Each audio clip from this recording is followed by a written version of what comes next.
Ito naman yung paliko. Ang ganda naman ng palay, oh. Ang linis tingnan. Ayan, oh.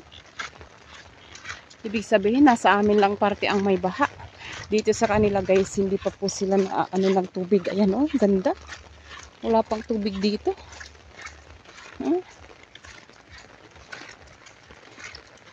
Parang masarap manguha ng saluit. Ano, dami kong nakikita, oh. Kaso hindi naman tayo pwedeng lulusog na mangunguha at baka magalit po ang may-ari. So, ito na nga, guys. At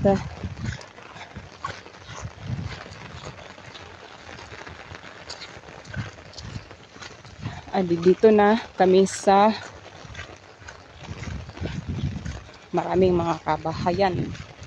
Ayan na po, guys, ang mapaligid ng Aduas din dito sa baba. Malapit na po sa center ito.